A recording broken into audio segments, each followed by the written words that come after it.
India Energy Week.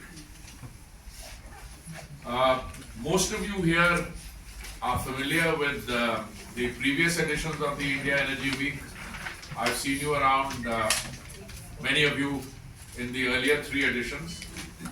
Therefore, I'm not going to give you a long introductory presentation on what is the India Energy Week, but I will share some statistics with you. And my colleagues have assured me that after this session is over and after we have been able to welcome you in the new year with some refreshments, after that you will also get a copy of the statistics and the other basic information that I'll be sharing. In a very short time, by short time I mean we started in 2023 and this is the 4th edition in 2026. We had one in 23, 24, 25, 3 years, and this is the 4th one. I think IEW has come to occupy a unique position in the global energy calendar. Now I choose my words very carefully. ADIPEC is what, 40 years old? Please somebody correct me, 40 years old. We are only 3 years old, and yet if you look at our footfall and what we have on display, I think we would compare, excuse me, if you look at the range of energy segments which are covered here.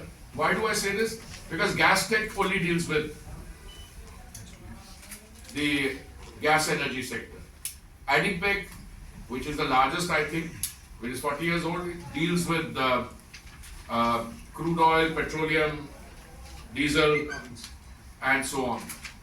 But more than the range, here we will be dealing with not only the traditional fossil fuel but the transition, biofuels in a very big way, green hydrogen in a very big way, CBG in a big way, but more than the sustainability canvas and the other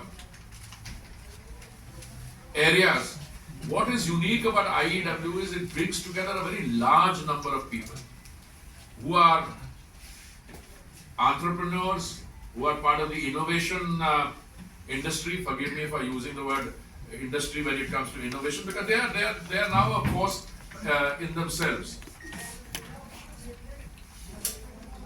You'll have to tell those people there to either ask them to leave or,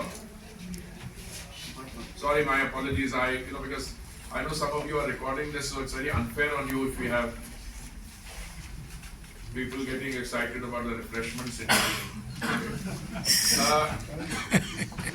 So you have startups, and not just a few, quite a few startups, very large number. You have a large number of exhibitors.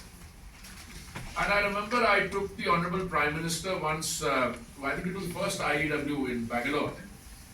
And I took him to the BPCL stall. Why am I mentioning this? Because in some ways it's my favorite story.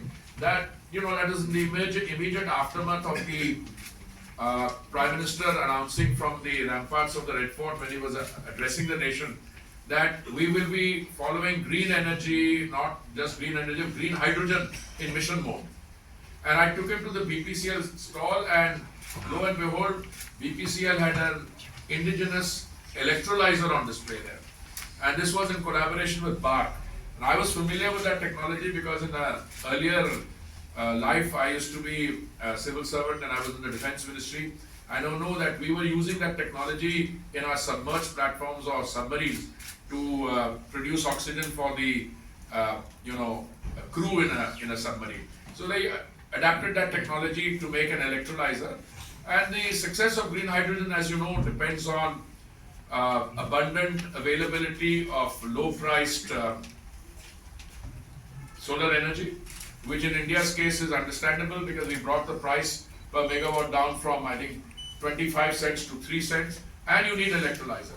So, not surprisingly, thereafter an ecosystem was produced here, but I'm mentioning this incident because IEW showed one of the first individual electrolyzers which had been manufactured in the country, particularly in BARC with by BPCL.